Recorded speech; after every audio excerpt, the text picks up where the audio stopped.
பதிவை பார்க்க வந்தவர்களுக்கு சக்தி கிச்சனின் நன்றியும் வணக்கமும். இன்றைக்கி நான் என்ன செய்ய போகிறேன்னு பார்த்தீங்கன்னா, நம்ம கிச்சனில் தினை அரிசி பாயசம். தினையை வச்சு ஒரே ஒன்று தான் செய்வாங்க முன்னாடி. அதை மாவா ஆக்கி அதில் தேன் கலந்து மாவு உருண்டையாக ஆக்கி சாப்பிட்ற பழக்கம்தான் முன்னாடி காலத்தில் இருந்தது.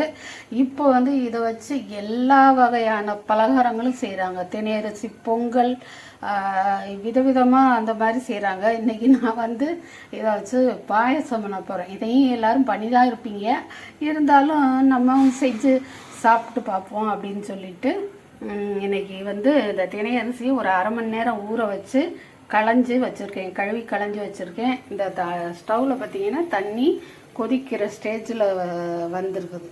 இப்போ இதில் இந்த தினை அரிசியை போட்டுருவோம். அந்த காலத்தில் இது மலைவாழ் மக்களுடைய பிரதான உணவுன்னு கூட சொல்லலாம். ஏனும் தேனும் அங்கே கிடைக்கும். இந்த தினை அரிசி விளைவிக்கிறதும் அவங்க செஞ்சாங்க. அதனால் இடித்து மாவாக்கி அதில் தேன் கலந்து சாப்பிட்ற பழக்கம் முன்னாடி இருந்தது.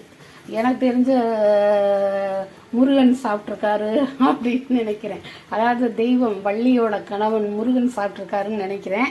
இன்றைக்கி நான் பாயசமாக பண்ணி நம்ம சாப்பிட போகிறோம். சரி, இது நல்லா வேகட்டும். சரியா? இந்த தினை பாயசத்துக்கு நான் என்னென்ன தேவைன்னு சொல்லவே இல்லையா.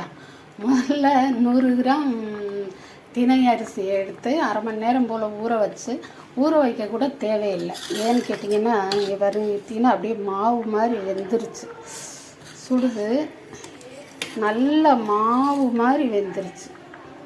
பார்க்கும்போது தான் அது முழுசாக தெரிகிற மாதிரி இருக்கே தவிர அப்படியே பசை மாதிரி நல்லா வெந்துருச்சு. இது போக ஒரு அரை முடி தேங்காவை நான் பால் எடுக்கிறதுக்காக துருவி வச்சுருக்கேன். சின்ன தேங்காய் தான், அரை முடி எடுத்திருக்கேன். அப்புறம் பார்த்திங்கன்னா ஒரு சின்ன கருப்பட்டி. இது ஒரு 150க்கும் குறையாக தான் இருக்கும். அவ்வளோதான். இதை நம்ம தனியாக கொதிக்க வச்சு வடிகட்டி சேர்க்க போகிறோம். இதை ஊற்றின பிறகு தான், பாயசத்தில் இதை சேர்த்த பிறகு தான் லாஸ்ட்டாக இறக்கும்போது தேங்காய் அரைச்சி வைக்க போகிறோம் இல்லையா, அந்த பாலை ஊற்றணும். இப்போ அதை செய்வோமா? தேங்காய் அரைச்சிட்டு வந்துடுறேன். இப்போ பார்த்திங்கன்னா இந்த தினை அரிசியை வேக போட்டிருந்தேன் பார்த்திங்களா, நல்லா வெந்துருச்சு. ரொம்ப நேரம் எடுக்கவே இல்லை. இது ரொம்ப சீக்கிரமே, இந்த ஜவ்வரிசி பாயசம் வச்சா ஜவ்வரிசி வேக வைப்போம்ல, அந்த அளவுக்கெல்லாம் நேரம் எடுக்கல, ரொம்ப சீக்கிரம் வெந்துருச்சு. அப்புறம் நீங்கள் பார்த்தீங்கன்னா அந்த இது தெரிகிற மாதிரி எதழாக தெரிகிற மாதிரி இருக்குது. நம்ம ஜவ்வரிசி சேமியா இதெல்லாம் தெரியும்ல, அந்த மாதிரி இருக்குது. ஆனால் நல்ல மாவாக குழஞ்சிருச்சு. இங்கே பார்த்தீங்கன்னா கருப்பட்டியை நான் தண்ணி ஊற்றி காய்ச்சி வடிகட்டி திரும்ப அதில் ஊற்றி வச்சுருக்கேன். இது பார்த்திங்கன்னா அந்த கருப்பட்டியில் ஒரு மண் தூசி எதுவுமே இல்லை. சில நேரங்களில் கட்டெரும்பு அந்த மாதிரி எதனா கிடக்கும், அதெல்லாம் எதுவுமே கிடையாது. வடிகட்டினதில் இப்போ நம்ம இது அந்த வேக வச்சுருக்கிற தினை சேர்த்துருவோம்.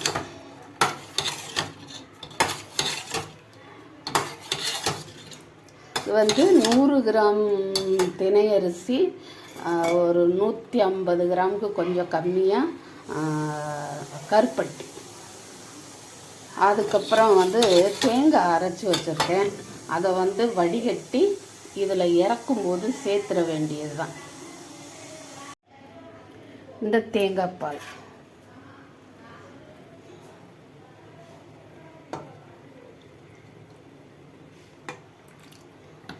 அவ்வளோதான், தேங்காய் பால் சேர்த்தாச்சு. ரொம்ப தண்ணி கலக்கல. நான் ஒரு அரை முடி தேங்காவுக்கு கொஞ்சம் போல தான் தண்ணி கலந்துருக்கேன். ஏன்னா இதுவும் குடிக்கிற பக்குவத்துக்கு வரணும்ல. ரொம்ப திக்காக இருந்தால் அப்புறம் சாப்பிட்ற மாதிரி இருக்கும். சாப்பிட தான் போகிறோம், கைட்டை அள்ளி சாப்பிட்ற மாதிரி இருக்கும். இதுனா குடிக்கிற மாதிரி இருக்கும். அவ்வளோதான். இன்றைக்கி கொதிக்க வேண்டாம். அப்படியே இறக்கி வச்சுட்டு முந்திரி திராட்சை வறுத்து போடுறதுன்னா போடலாம். திணை பாயசம் ரெடி ஆயிடுச்சு. இந்த திணையில் வந்து அதிரசம் கூட செஞ்சுருக்கேன், நான் வீடியோவே போட்டிருக்கேன். அது மாதிரி நம்ம யோசனை பண்ணி என்ன வேணாலும் செய்யலாம். பாயசம் வந்து ஒரு சாதாரணமாக செய்கிற விஷயந்தான் எல்லோரும். இது போக என்னென்ன இந்த திணை சிறுதானிய உணவு சொல்ல வேண்டியதில்லை. சிறுதானிய உணவுகள் இப்போ எல்லாருமே எடுக்க ஆரம்பிச்சிட்டாங்க. இது மாதிரி செஞ்சு கொடுத்தா குழந்தைகள் விரும்பி சாப்பிடுவாங்க, அவ்வளோதான். சரி, புதுசாக பார்க்குறவங்க ஒரு சப்ஸ்கிரைப் பண்ணிவிட்டு லைக் பண்ணிடுங்க. அது போக வழக்கம் போல் சமைச்சு ஷேர் பண்ணுங்கள், லைக் பண்ணி சாப்பிடுங்க. சந்தோஷமாக கமெண்ட் பண்ணுங்கள், சப்ஸ்கிரைப் பண்ண மறக்காதீங்க. அடுத்த ஒரு வீடியோலையும் உங்களை பார்க்க ஆவலாக காத்திருக்கும் சக்தி கிச்சன். இந்த வீடியோ பார்த்ததுக்காக நன்றியும் வணக்கம்.